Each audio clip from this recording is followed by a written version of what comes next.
Welcome back to my YouTube channel, Basti Butro. Na-miss ko yung magluto mga lalabs, no? Matagal din tayong hindi nagluluto. And then, for today's video, magluluto tayo ng dinakdakan. And then, yung part na gagamitin natin sa baboy ay ang tenga, dila, atay, and then yung utak. At then, yung mga sangkap na gagamitin natin, bawang sibuyas, siling haba, siling labuyo, at yung nor seasoning, kalamansi, toyo, asin, at ang sukang Ilocos, and then ang ating paminta. Kaya tara na, samahan nyo ako lalabs. First gonna do is ilagay na natin sa lalagyan ng ating tenga, at then yung dila, yung part ng mga hindi kasali yung utak mga lalabs kasi madali yung madurog. And then, bago natin isalang, lagyan natin ng bawang. Ayan, ilagay na natin kasi pakukuluan natin ito. At ang ating sibuyas, ayan, lagyan natin ng sibuyas.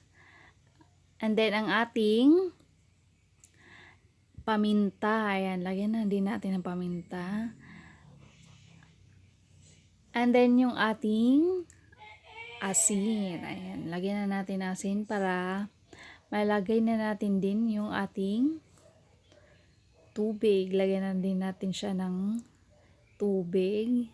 Ayan, kasi pakukuluan natin ito ng 1.5 hour. Ayan. Pag naka-ready na, pakukuluan na natin siya mga lalab.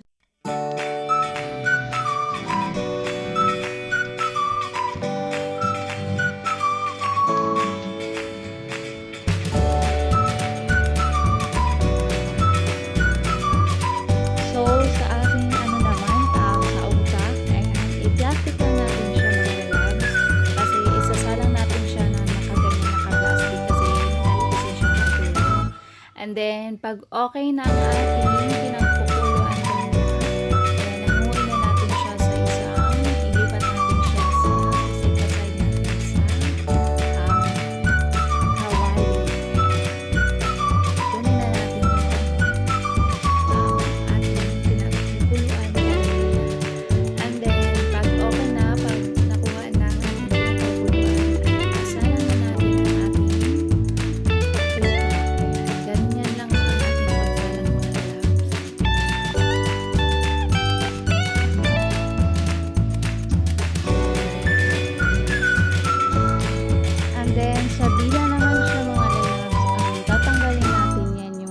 balat niya. Ayan, tatanggalin daw natin yan.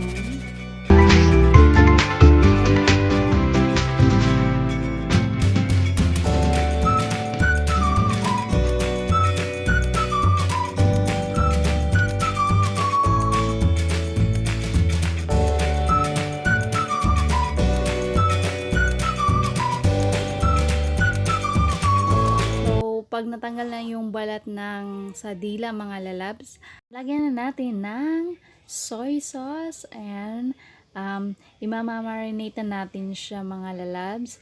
And then ang ating pangpalasa, ayan, hindi talaga ito nawawala, ang ating nor seasoning.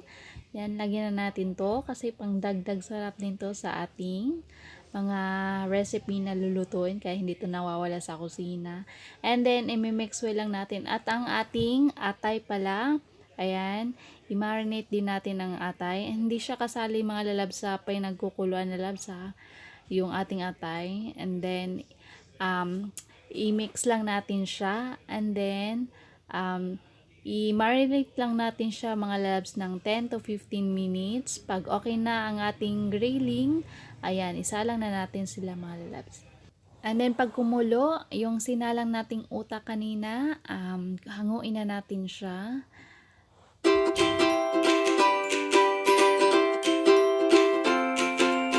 And then, okay na ang ating grilling. Ayan, pwede na tayo magsalang. Ayan. And then, medyo matrabaho talaga to siya mga lalabs kasi gusto natin masarap ang ating kakainin. Ganito ang way daw, i-grilled ba daw, para mas masarap yung crunchy yung ano niya, part niya ng tenga. Then isa lang na natin siya.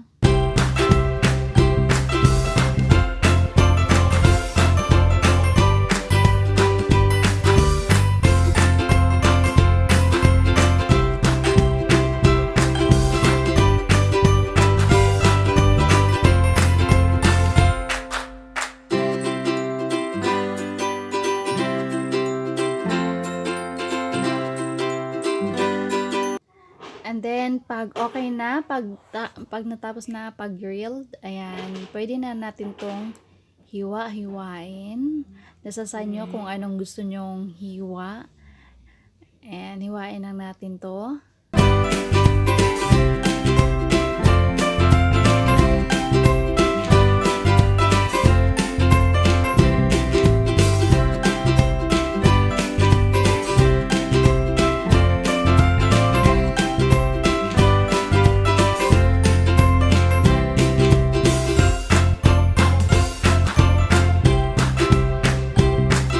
And then, pagkatapos mahiwa, ayan, titimplahan na natin to siya mga lalabs. Lagyan na natin ng paminta. Ayan. Ito na yung pinaka-last part na titimplahan natin ng ating dinakdakan. And then, ang ating asin. Ayan, lagyan na natin ng asin. And then, imimix muna natin siya mga lalabs. Mix well lang.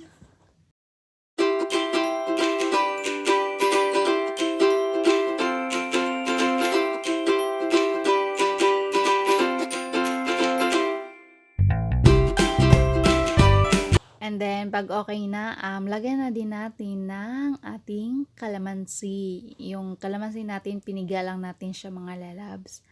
And then, i-mix well ulit para may halo yung lasa nila.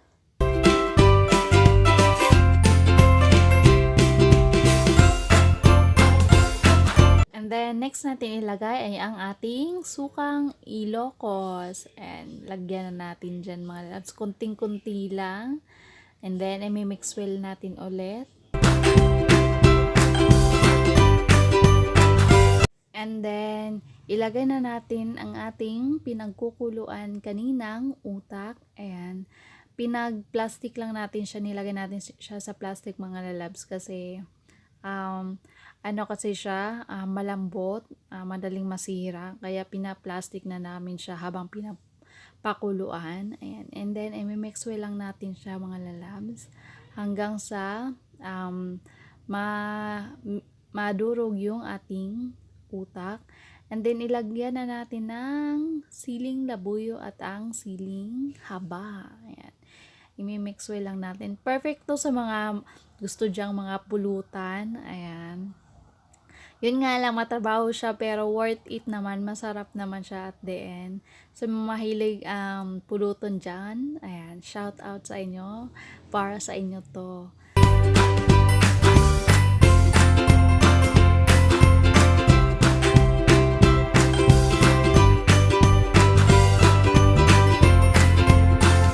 And then, lastly, nating ilagay ay ang ating sibuyas. Ayan, lagyan na natin ng sibuyas para matikman na natin. May mix well na lang siya. And then, tapos na. Thank you for watching mga lalabs. Kung hindi ka pa nakasubscribe sa akin channel, subscribe mo na ako and click notification bell for more videos. Bye-bye!